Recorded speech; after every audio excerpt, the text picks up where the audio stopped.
कहां बनाया जाएगा? बताइए। दूसरा हवाई अड्डा, दिल्ली का जो सेकंड एयरपोर्ट है वो कहां पे बनाने जाने की बात करी जा रही है? जल्दी से बताइए दोस्तों।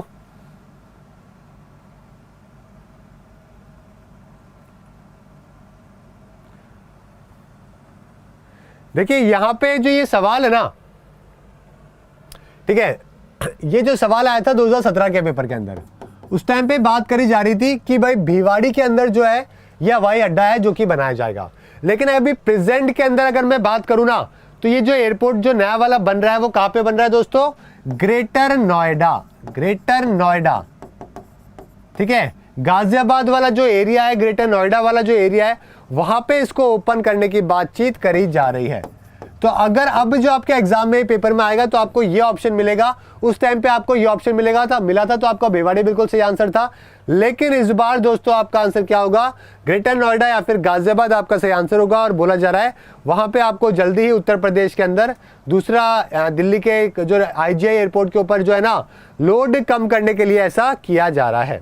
समझ गए? तो बहुत जगह पे टाइम्स ऑफ इंडिया, बहुत जगह पे न्यूज ऑलरेडी आ चुकी है। दिल्ली का सेकंड जो नया एयरपोर्ट है वो ग्रेटर नोएडा में बनाया जाएगा। बोला जा रहा है 2022 तक इसको तैयार किया जाएगा। समझ गए? ठीक है। और इसका नाम जो दिया जा रहा है वो क्या दिया रहा है? जेवर एयरपोर्ट, ये इसका नाम है जो कि दिया जा रहा है। ठीक है, बात को ध्यान रखिएगा, आपके एग्जाम में सवाल पूछा जा सकता है, महत्वपूर्ण सवाल है। अगला सवाल है, कौन सा ग्रह लाल ग्रह है? बताइए भाई, कलर की बात कर रहे हैं हम लोग। कलर बताइए, कौन से ग्रह का जो है वो लाल ग्रह होता है? देखो शुरुआत से शुरू करते हैं। ठीक है, मैंने आपको पढ़ाया था मोस्ट वैल्यूएबल एलिमेंट MJ और सन। इस तरीके से आप इसको ऑर्डर को याद कर सकते हैं। सबसे पहले मरकरी की बात करें तो मरकरी का जो कलर होता है दोस्तों वो क्या होता है? ग्रे होता है। आप इसको स्लाइटली थोड़ा सा ब्राउनिश भी आप ले सकते हैं, है ना, लेकिन मेजरली ग्रे आपके पेपर में आता है तो बिल्कुल सही होगा।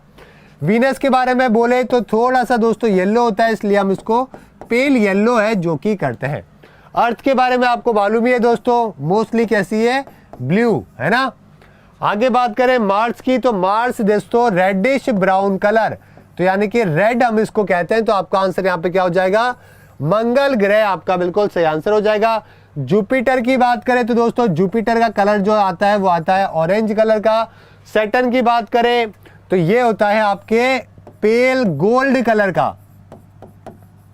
समझ गए? यूरेनस की बात करें तो यूरेनस भी कैसा है? ब्लू कलर का। और नेपट्यून भी आपको ब्लू मिलता है। तो ये दोनों जो लास्ट के हैं दोस्तों, इनको अपन थोड़ा बहुत, ये कैसा है? ब्लू जैसा ही है, पेल ब्लू। समझ गए? तो इस तरीके से आप इन सभी के कलर याद कर सकते हैं। पेपर में कुछ भी आएगा आप आसानी से याद करोगे, कोई दिक्कत नहीं है। समझ गए? बस आपको याद क्या करना है? मार्स तो आपको पता ही है, अर्थ आपको पता ही है, लास्ट के दो आपको मैंने बता ही दिया है कि भाई कैसे पेल ब्लू कलर के हैं। कुल मिला के बच गए आपके कौन से? ठीक है, चार तो हो ही गए, चार बच गए। तो इसके अंदर से आपको एक याद करना है भाई। ठीक है, कौन कौन से याद करना है आपको? एक तो मरकरी ग्रे कलर, वीनस जो है वो आपका येलो का है, और इसके अलावा जुपिटर ऑरेंज, और साथ में सैटर्न कौन सा है? पेल गोल्ड। इस तरीके से चार याद करने, चार तो आसानी है। समझ गए? उम्मीद करता हूं कि आप आंसर बिल्कुल सही देंगे आने वाले एग्जाम के अंदर और गलत नहीं करेंगे।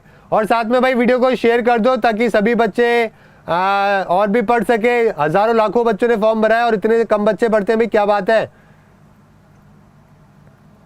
प्लूटो प्लैनेट नहीं रहा है दोस्तों, दीपक जोशी, प्लूटो प्लैनेट नहीं है। अभी वो क्या हो चुका है? डार्क प्लैनेट बन चुका है ना, हमारे सोलर सिस्टम का पार्ट नहीं है।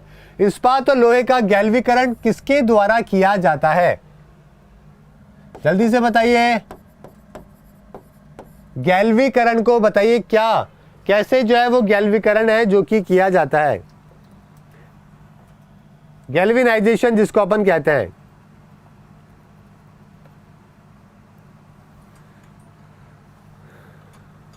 देखो क्या होता है दोस्तों, कोई भी स्टील होता है या फिर कोई आयरन होता है तो उसके ऊपर एक कोटिंग करी जाती है। क्या करी जाती है? उसके ऊपर एक लेयर है जो कि प्रोटेक्टिव लेयर है जो कि करी जाती है ताकि हम उसको क्या बचा सके?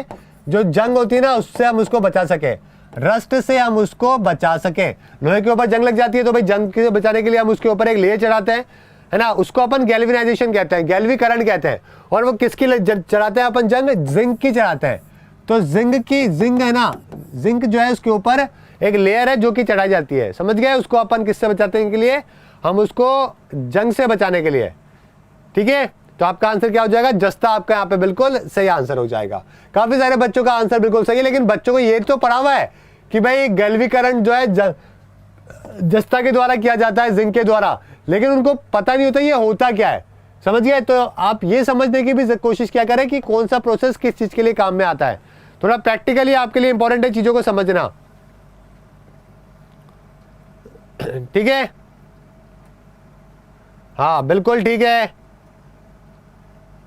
आगे देखते हैं दोस्तों अगला सवाल, थॉमस कप दोस्तों किससे संबंधित है? थॉमस कप, ये भी आपके 2017 के पेपर में आया था।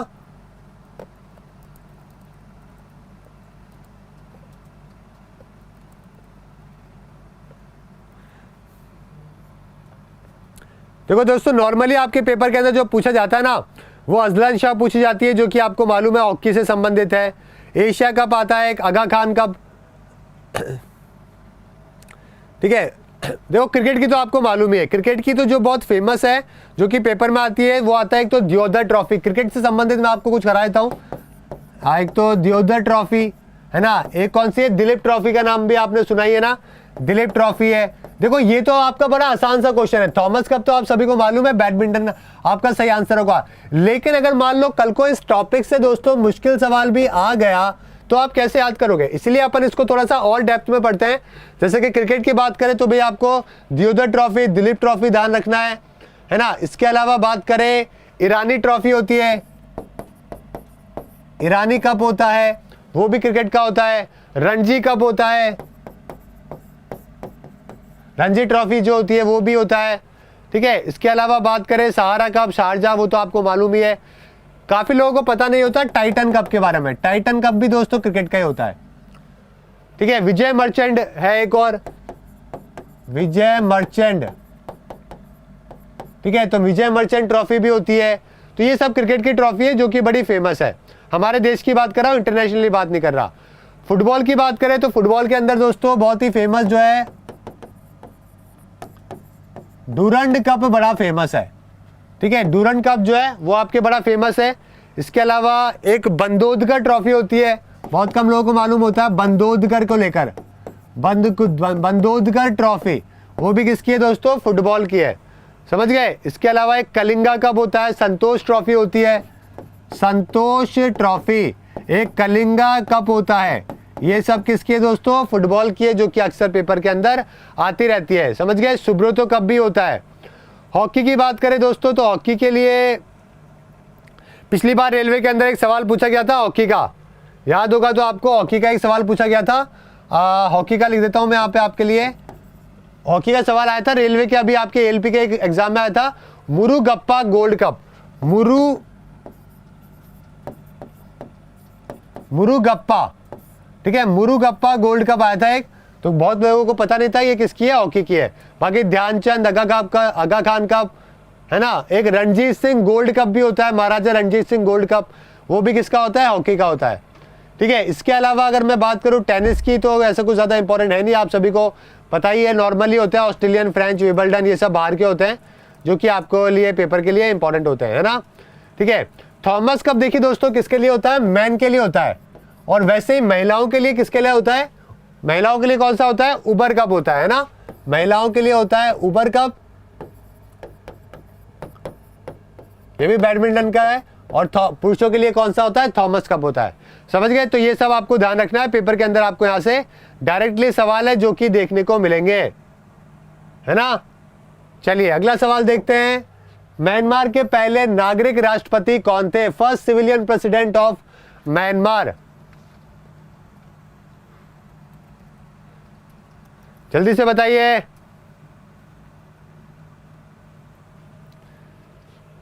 सबसे पहले आपको इसकी राजधानी ध्यान रखनी है दोस्तों, क्या है राजधानी इसकी? नैपिदो, ठीक है। क्या है? नैपिदो। ये क्या है? इसकी राजधानी है, ध्यान रखिएगा, पेपर के अंदर कई बार आती रहती है। और सबसे बड़ी सिटी कौन सी है? रंगून, है ना, जिसका आज नाम क्या है, यंगून जिसका आज नाम है। इसके अलावा बात करें यहाँ की करेंसी के बारे में, तो करेंसी पहले ही बताई थी, कायट है जो कि यहाँ की करेंसी है। और बताइए भाई प्रेसिडेंट कौन है अभी यहाँ पे, विन मिंट है जो कि यहाँ पे प्रेसिडेंट है। विन मिंट से आप इसको याद कर सकते हैं, विन का मतलब जीतना होता है ना, तो इस तरीके से आप इसको याद कर सकते हैं। ठीक है, स्टेट काउंसलर जो है वो सबसे बड़ा पद होता है यहाँ पे, जो कि यहाँ पे कौन है, सुयुकी है अभी यहाँ पे, सैन सुयुकी। ये यहाँ पे कौन है, स्टेट काउंसलर है, जो कि सबसे बड़ा पद होता है यहाँ पे। ये यहाँ के राष्ट्रपति है, पहले सिविलियन राष्ट्रपति बने थे, वो कौन बने थे, हैतिन बने थे दोस्तों। तो ये बात आपको यहाँ पे ध्यान रखनी है, समझ गए। ठीक है, पेपर के लिए महत्वपूर्ण है, 2011 के अंदर ही प्रेसिडेंसी आई थी, तब ये ऐसा किया गया था। ठीक है दोस्तों, चलिए आगे बढ़े, अगला सवाल देखें। म्यांमार से रिलेटेड सारी इंफॉर्मेशन दे दी है, पेपर में कुछ भी पूछे तो आपको सही आंसर देना है। एक सवाल ये है, दूसरा, तीसरा, चौथा और ये पांचवा, 5 सवाल यहां से बन सकते हैं। अगला सवाल है, आईसीसी का पुराना नाम क्या है। आईसीसी का पुराना नाम बताइए दोस्तों। आईसीसी का ओल्ड नेम क्या है, पेपर में बहुत बार आता रहता है। हेडक्वार्टर कहां पर है, दुबई के अंदर है। शशांक मनोहर है जो कि अभी यहाँ पे कौन है, चेयरमैन है। मनु शॉनी यहाँ पे अभी कौन है, सीईओ है। कितने मेंबर है भाई आईसीसी के, आईसीसी के दुनिया में 104 मेंबर हैं। ठीक है, दोनों बड़े जो पद है वो भारत के पास में ही है। और इसका फॉर्मेशन कब हुआ था, 1909 के अंदर जो है इसका फॉर्मेशन हुआ था। पहले ये क्या बोला करते थे हम इसको, 1965 तक, 1909 से लेकर 1965 तक इसको बोला करते थे इंपीरियल क्रिकेट सम्मेलन, इंपीरियल क्रिकेट कॉन्फ्रेंस जो है इसका नाम हुआ करता था। उसके बाद में क्या हो गया, 65 से लेकर इंटरनेशनल क्रिकेट काउंसिल, 1965 के बाद में जो है वो क्या कर दिया गया, इंटरनेशनल क्रिकेट काउंसिल है, जो कि इसका नाम रख दिया गया। ठीक है, इसके 3 बार नाम बदल चुके हैं। वैसे देखो, इंटरनेशनल क्रिकेट कॉन्फ्रेंस भी इसका एक बार नाम रखा गया था। ये वाला जो नाम है ना, 1965 से लेकर जो है इंटरनेशनल क्रिकेट कॉन्फ्रेंस, ये नाम भी इसका रखा गया था 1989 तक। ओके, और 89 के बाद में जो है अभी तक जो है, ठीक है, वो इसका क्या है, आईसीसी है, इंटरनेशनल क्रिकेट काउंसिल है। तो ये तो है 1989 के बाद वाला नाम, ये है इसका नाम 1965 के बाद वाला, और ये वाला जो है international imperial cricket association conference, ये है उसका 1909 में रखा गया था। तो 3 नाम है जो कि इसके अभी तक बदल चुके हैं। समझ गए मेरी बात। ठीक है, और रेटिंग भी बता दो भाई, टेस्ट में, ओडीआई में और टी20 में नंबर 1 पे कौन है, टेस्ट में, ओडीआई में और नंबर, ये तो ले लो टेस्ट, ये ले लो आपकी ओडीआई और ये ले लो टी20। बताओ भाई नंबर 1 रैंक के ऊपर अभी प्रेजेंट में कौन है। पुरुषों की टीम रैंकिंग की बात करें तो टेस्ट में तो है दोस्तों इंडिया, टेस्ट में तो अभी नंबर 1 पे कौन सी है, इंडिया है।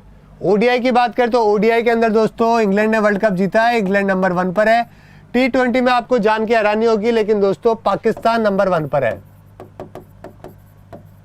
टी20 के अंदर पाकिस्तान नंबर 1 पे है। समझ गए मेरी बात।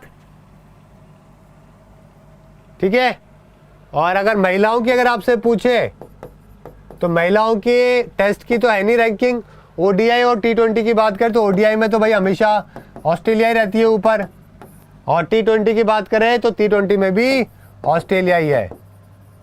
तो महिलाओं में तो कुछ याद करने की जरूरत नहीं है, पुरुषों में देख लीजिए, इतना ध्यान रखना है आपको, ये प्रेजेंट की रैंकिंग है। अगला सवाल है आपका, गोवा की आधिकारिक भाषा क्या है।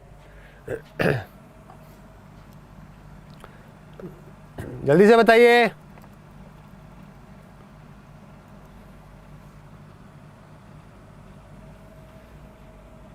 जल्दी से बताइए दोस्तों। हमारा जो 8th शेड्यूल है ना, अनुसूची है, उसके अंदर कितनी है, 22 भाषाएं हैं आधिक हमारे यहाँ पे। उसमें से एक कौन सी है दोस्तों, कोंकणी भी उसमें से एक है, जो कि गोवा के अंदर बोली जाती है। कोनकुरी, मणिपुरी, नेपाली जो है इनको 1992 में एड ऑन किया गया था। बोडो और साथ में जो ये बोडो, डोगरी, मैथाली, संथाली इनको 2004 के अंदर एड ऑन किया गया था। समझ गए मेरी बात? तो ये सब भी आपको ध्यान रखना है, एग्जाम पॉइंट ऑफ व्यू से इंपॉर्टेंट है। ठीक है दोस्तों, ओके। पेपर में बहुत बार इसके बारे में पूछा जाता है। सबसे पहली लैंग्वेज जो इसके अंदर एड ऑन करी गई थी वो 1950 के अंदर जो 8वीं अनुसूची है ना, वो 1950 के अंदर जो पहली और दूसरी भाषा थी ना, वो कौन सी थी? एक तो आसामी थी, आसाम की, और एक बंगाली थी, बंगाल की, वेस्ट बंगाल की। ये सबसे पहली बार एड ऑन करी गई थी। फिर आ गई भाई बाकी 2003 के अंदर 4 में बोडो, डोगरी ये सब ऐड किया गया। गुजराती भी थी उस टाइम पे, मतलब और भी बहुत सारी थी। गुजराती भी थी, हिंदी भी थी, कश्मीरी भी थी 1950 में, कन्नड़ भी थी, केरला भी थी। ठीक है, तो उस टाइम पे काफ़ी सारी लैंग्वेजेस थी, लेकिन धीरे धीरे जो है इसको बढ़ाते बढ़ाते अभी 22 है, जो कि टोटल कर दिया गया है। समझ गए? चलिए ध्यान रखिएगा, पेपर पॉइंट ऑफ व्यू से महत्वपूर्ण है। पेपर में पूछते हैं भाई बोडो कहाँ पे बोली जाती है, तो बोडो आपको ध्यान रखना है दोस्तों, आसाम, वेस्ट बंगाल यहाँ पे बोली जाती है। डोगरी आपके जम्मू कश्मीर में, हिमाचल में बोली जाती है। कोनकरी मैंने आपको बता ही दिया है। मैथाली आपको बिहार में मिलेगी, है ना? ठीक है, और संथाली आपको झारखंड, बिहार, वेस्ट बंगाल यहाँ पे मिलेगी। ठीक है, तो ये सब लैंग्वेजेस भी ध्यान रखिएगा, पेपर में पूछते हैं। अगला सवाल है सूर्य और पृथ्वी के बीच की दूरी बताइए दोस्तों। काफी महत्वपूर्ण सवाल, अक्सर लोगों को पता नहीं होता है, लेकिन पेपर में पूछ ली जाती है। चलिए जल्दी से बताइए। यहां पे बात करें तो दोस्तों नियर बाय 150 मिलियन किलोमीटर है जो कि पृथ्वी की दूरी है। समझ गए? ध्यान रखिएगा दोस्तों। सालर जंग संग्रहालय कहां पर स्थित है? सालर जंग म्यूजियम के बारे में आपको बताना है, ये कहां पर है, जल्दी से बताइए दोस्तों।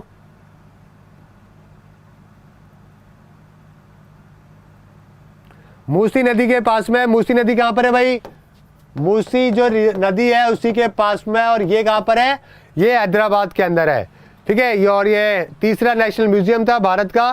प्राइवेट कलेक्शन यहाँ पे सलर जंग फैमिली का जो है यहाँ पे देखने को मिलता है। 1951 में इसकी शुरुआत है जो कि करी गई थी।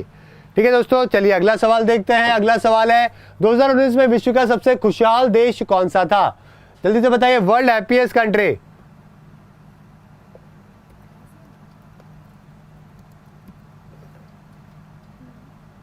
जल्दी से बताइए। हैप्पीनेस इंडेक्स के अंदर बता दो भाई। यहां पे आपको एक देश का नाम ऐड करना पड़ेगा, यूके हटा दो भाई और फिनलैंड ऐड कर दो।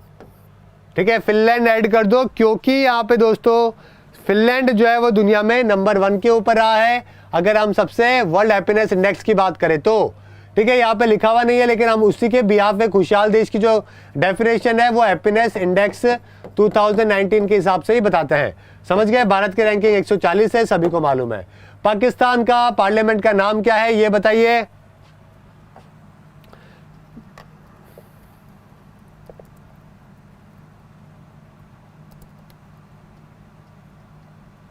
जल्दी से बताइए दोस्तों।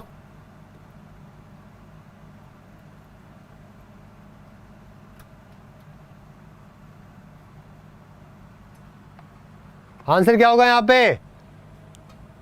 यहाँ पे होगा दोस्तों मजलिस है शोरा जो है, क्रेमलिन जो है ये तो रशिया की है।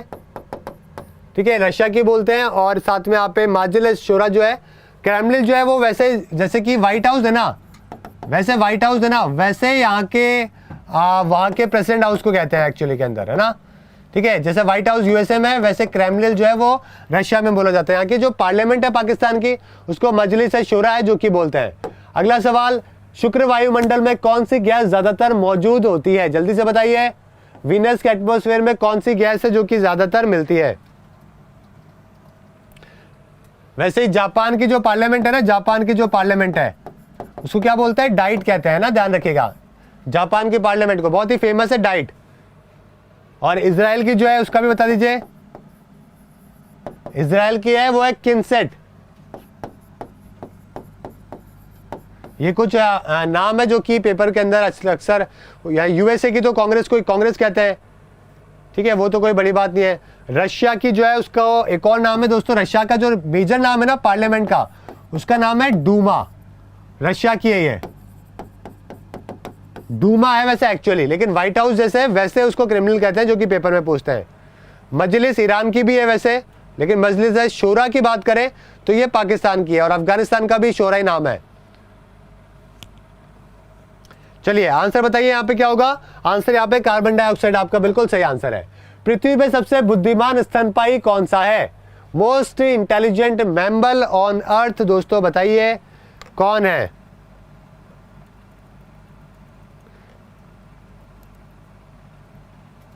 जल्दी से बताइए दोस्तों। एक वार्म ब्लडेड वर्टिब्रेट एनिमल होता है, ठीक है, जो कि अपने बच्चों को दूध पिलाता है। स्तन, यहाँ पे स्तनपायी आप देख सकते हैं। आंसर क्या होगा? डॉल्फिन आपका सही आंसर होगा। देखिए ध्यान रखिएगा, डॉल्फिन जो है वो सबसे इंटेलिजेंट मैमल है जो कि अर्थ पे माना जाता है। मानव शरीर का सामान्य तापमान क्या है? फ़ारेनहाइट के अंदर आपको बताना है मानव शरीर का क्या होता है। सेल्सियस में तो आपको मालूम होगा 37 डिग्री सेल्सियस जो है वो आपके बॉडी का नॉर्मल टेम्परेचर है, लेकिन जब हम इसको फ़ारेनहाइट में कन्वर्ट करते हैं दोस्तों, तो आपका यहाँ पे सही आंसर जो आना चाहिए वो 98.6 डिग्री आना चाहिए दोस्तों, ध्यान रखिएगा। सी आपका यहाँ पे बिल्कुल सही जवाब होगा। अगला सवाल है, न्यूट्रॉन के अवलोकन के लिए परमाणु विखंडन में किस तत्व का उपयोग किया जाता है? परमाणु विखंडन, न्यूक्लियर फ्यूजन के बारे में बताना है।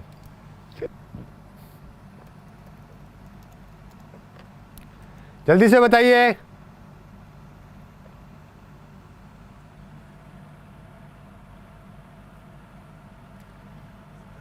जल्दी से बताइए, फ्यूजन में क्या होता है? जो एक न्यूट्रॉन है, आप सभी को मालूम है, ठीक है, वो कई सारी चीजों में ब्रेक होता है। ये तो आपका क्या होता है? फ्यूजन होता है, विखंडन। और जो फ्यूजन होता है उसमें क्या होता है? कई सारे इससे मिलकर एक बनता है। समझ गए फर्क? देख, दोनों क्या हो जाते हैं? उल्टे हो जाते हैं।